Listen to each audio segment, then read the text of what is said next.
Hello and welcome to the fifth video in a series of game development tutorials on how to make your own scary survival horror game in Unity. In this tutorial, we'll be covering physics. Remember to subscribe and click the notification bell to stay up to date with every tutorial I upload. Feel free to leave a comment or drop a like. I also have a Patreon page where you can help be a part of this channel, and you'll find all the assets and scripts that we use in this series there too, along with plenty of other things. And you can also join as a free member now. Now on with the tutorial. So, physics.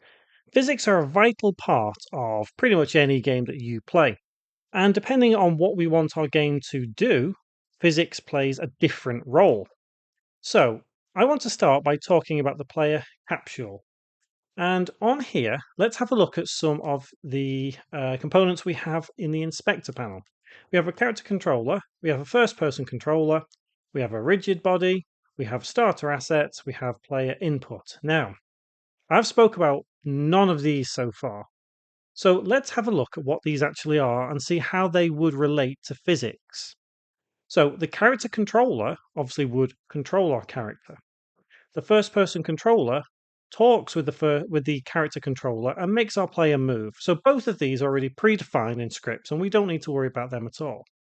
As we go further down, we have something called basic rigid body push. This is where physics starts to come into play. And if we zoom in on our player capsule, you can see surrounding it very faintly are some green lines.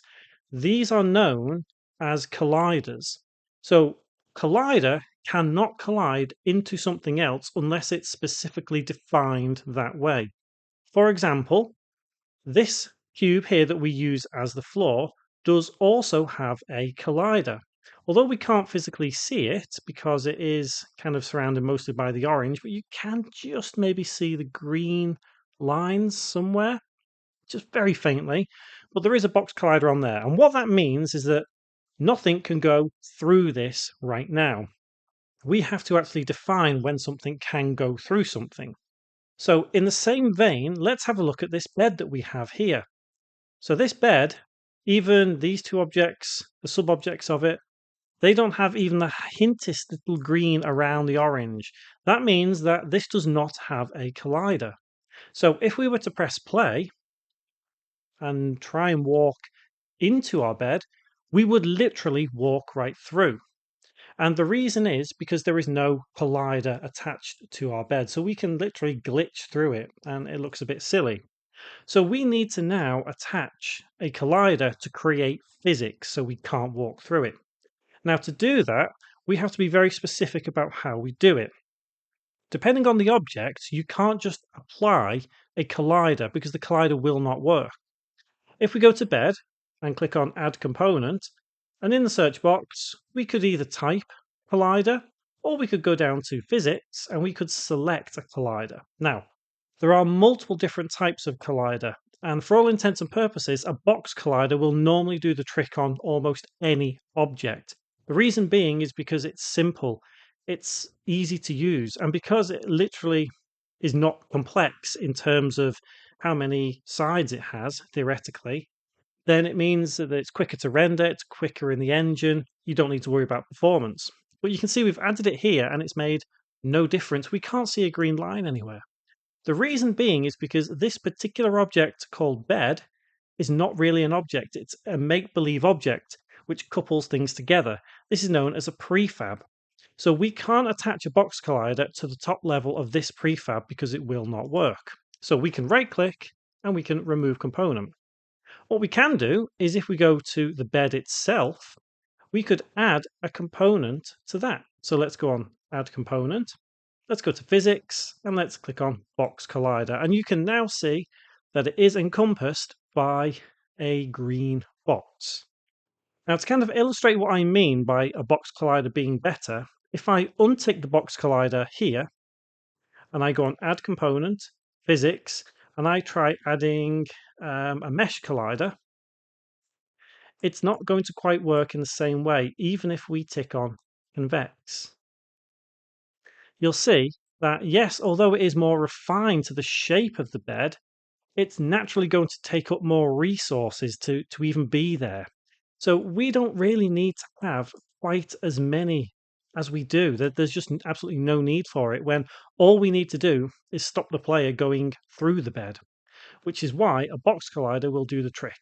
So we can remove the mesh collider, re-enable the box collider, press play, and then if we try walking into the bed, it is not going to work as soon as it's rendered. So we can walk and we stop. We cannot go any further. We can jump onto the bed, like so, because there's a collider at the top of it, and now we can walk off the bed. And the same applies with the chair. There is no collider on the chair, but there does need to be one. So let's go to our armchair, and remember, not this top level prefab because it won't work for us.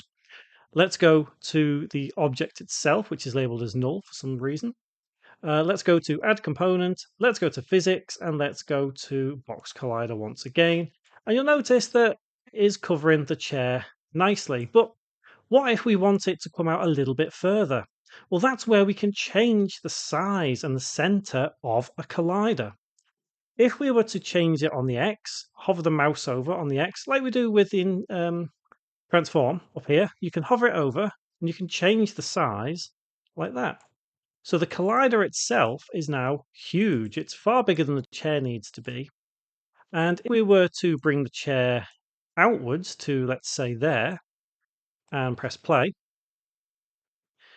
naturally, we won't be able to walk through the chair, but at the same time, we won't be able to walk next to the chair either. So can't walk through the chair, but we also can't walk past the chair.